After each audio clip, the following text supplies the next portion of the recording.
पत्रकारांचं या पत्रकार परिषदेमध्ये स्वागत करतो। ठाणे शहरामधील अत्यंत एका महत्त्वाच्या प्रश्नावर आपल्या सगळ्यांशी संवाद साधावा म्हणून आजच्या या पत्रकार परिषदेचं आयोजन केले।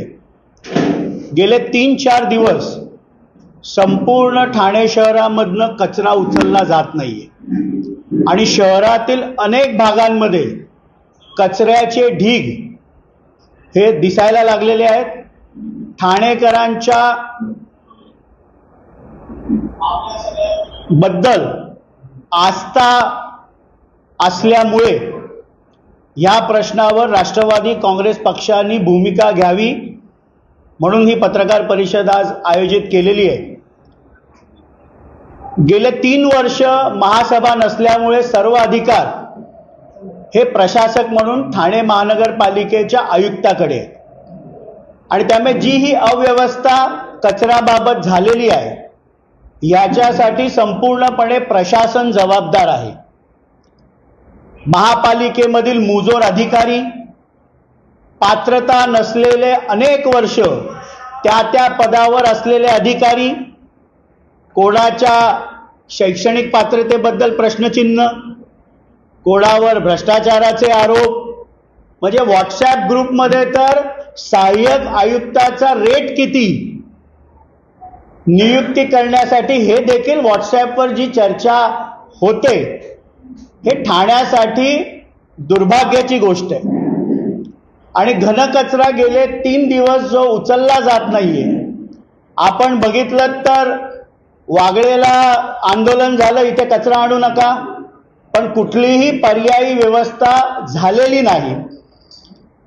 मला आठवतं की कोविडच्या काळामध्ये 32 किंवा 30 कोटी रुपये खर्च करून युरोपहून काहीतरी मशिनरी आली।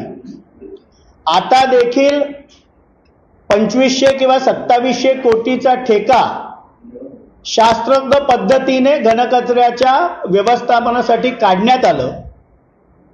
त्या टेंडरची कालबाह्यता संपल्यानंतर देखील ते टेंडर ओपन केलं जात नाहीये। मुंबईमध्ये कुठल्या एका ठेकेदाराचं 1400 कोटीचा ठेका माननीय राज्याचे मुख्यमंत्री देवेंद्रजी फडणवीस साहेबांनी रद्द केल्यानंतर त्याला ठाण्यात ॲडजस्ट करण्यासाठी म्हणून तर ते टेंडर ओपन केलं जात नाहीये का, हा मोठा माझा प्रश्न ठाणे महानगरपालिकेचे आयुक्त सौरभ राव यांना आहे।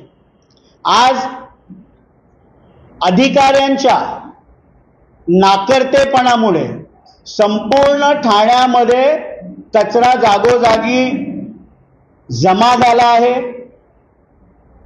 ठाणेकरांच्या जीवाशी खेळण्याचा हा प्रयत्न आहे। पुढच्या 3-4 दिवसामध्ये याच्यावर जर तोडगा निघाला नाही तर राष्ट्रवादी काँग्रेस पक्षातर्फे ठाण्यातील कचरा आम्ही महापालिके मुख्यालयाच्या गेटवर नेऊन टाकणार आहोत। आता अतिमुजोरी महापालिकेतल्या अधिकाऱ्यांची झालेली आहे। कायम आपण करो सो कायदा ह्या पद्धतीने गेले 2-3 वर्ष ठाणे महानगरपालिकेतल्या अधिकाऱ्यांचं वर्तणूक आहे। आज कचऱ्याचा प्रश्न खूप भयान स्वरूपामध्ये ठाणेकरांना गेले 3-4 दिवस भेडसावतोय। राष्ट्रवादीच्या या कार्यालयापासून अगदी हाकेच्या अंतरावर सगळ्या घंटागाड्या उभ्या आहेत ज्याच्यामध्ये कचरा तसाच आहे भरलेला। आणि आत्ताच काही वेळापूर्वी आजूबाजूच्या नागरिकांनी तिथे मोर्चा काढला होता की इथनं हा कचरा हलवा। म्हणून पुढच्या 3-4 दिवसामध्ये जर ह्या कचऱ्याच्या नियोजनाबद्दल हा कचरा जर ठाणेकरांच्या जीविताला हानिकारक असलेला उचलला गेला नाही तर मुख्यालयाच्या दारावर जाऊन आम्ही कचरा तिथे फेकू। आम्ही जरी महाराष्ट्रामध्ये महायुतीमध्ये सत्तेत असलो तरी ठाणेकरांच्या जीवाशी कोण खेळणार असेल तर ते कदापि राष्ट्रवादी काँग्रेस पक्ष त्याच्यावर गप्प बसणार नाही। दुसरा एक महत्त्वाचा विषय, काही दिवसापूर्वी समाज माध्यमांमध्ये एक क्लिप आली होती की मुंब्रा इथे अनधिकृत बांधकाम होत असताना एक टोळी तिथे खंडणी वसुलीसाठी गेली आणि त्यांना पळून लावण्यात आलं। त्या थोर समाजसेवकांची काही नावं मी घेऊ इच्छित नाही, पण आपल्याला सगळ्यांना ती नावं समाज माध्यमांमध्ये ती आली होती. खरं तर अनधिकृत बांधकामासाठी कलेक्शन कोण करणार, तिथे सहाय्यक आयुक्त म्हणून कोण जाणार, अशा प्रकारची बोली लागली आहे का? एक अधिकारी जो 28 फेब्रुवारीला निवृत्त झाला, ज्याच्या शैक्षणिक पात्रतेबद्दल कायम प्रश्नचिन्ह होतं, त्याची पात्रता नसताना वादग्रस्त अशी त्याची कारकीर्द राहिली, तो निवृत्त झाल्यानंतर त्याच्या जागी जाऊन या सर्व अनधिकृत बांधकामांकडनं कोण वसुली करणार याची जणू स्पर्धाच ठाणे महानगरपालिकेच्या अधिकाऱ्यांमध्ये लागली. आणि म्हणून अधिवेशन चालू आहे. माझी आयुक्तांना विनंती आहे की मुंब्रा इथे सहारा सिटी असेल, खान कंपाऊंड असेल, इथे स्वतः आपण जा. म्हणजे त्या क्लिपमध्ये ज्या प्रमाणात मोठी अनधिकृत बांधकामं, जसं काही कॉम्प्लेक्सचं बांधकाम चाललंय अशा पद्धतीने त्या क्लिपमध्ये दिसत होतं.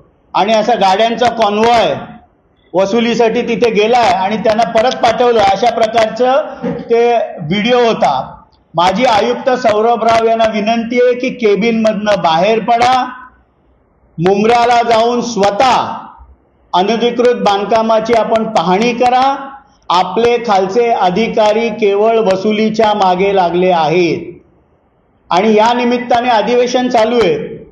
मी खास करून डॉक्टर जितेंद्र आव्हाड यांनी मागच्या अधिवेशनामध्ये तिकडे त्या अधिकाऱ्याच्या वतीने त्यांनी स्वतः, पण या अधिवेशनामध्ये देखील त्यांनी जसबीर उर्फ बिलाल शेख आणि ही टोळी जी तिथे खंडणी मागायला अनधिकृत बांधकामांकडनं गेली होती याच्यावर आवाज ते उठवणार का, हा माझा त्यांना प्रश्न आहे. म्हणून आजच्या या पत्रकार परिषदेमध्ये दोन महत्त्वाचे विषय, ठाण्यामध्ये न उचलला गेलेला कचरा आणि मुंब्र्यामध्ये अनधिकृत बांधकामावर वसुली कोणी करायची, यासाठी ठाणे महानगरपालिकेमध्ये लागलेली अधिकाऱ्यांमधली स्पर्धा. मी राज्याचे मुख्यमंत्री माननीय देवेंद्र फडणवीस साहेबांना राष्ट्रवादी काँग्रेस पक्षाच्या वतीने विनंती करतो की जसं मंत्र्यांचे OSD नेमताना आपण साफसफाई केली, अशीच साफसफाई ठाणे महानगरपालिकेच्या अधिकाऱ्यांमध्ये करा. अनेक वर्ष तेच अधिकारी त्याच खात्यामध्ये त्याच पदावर वसुली करण्यासाठी आले आहेत का, याची देखील चौकशी माननीय मुख्यमंत्री देवेंद्रजी फडणवीस साहेबांनी करावी. येत्या 1-2 दिवसामध्ये मी स्वतः व माझे सहकारी सरचिटणीस प्रदेशचे नजीब मुल्ला हे अजितदादा पवार साहेब यांची भेट घेऊन ठाण्यातील सर्व वस्तुस्थिती त्यांना सांगणार आहोत. माननीय मुख्यमंत्र्यांना पुन्हा एकदा विनंती करतो की क्लीन ठाणे या प्रकारचं अभियान आपण राबवून ठाणेकरांना चांगलं प्रशासन आपण द्यावं, एवढीच विनंती मी मुख्यमंत्र्यांना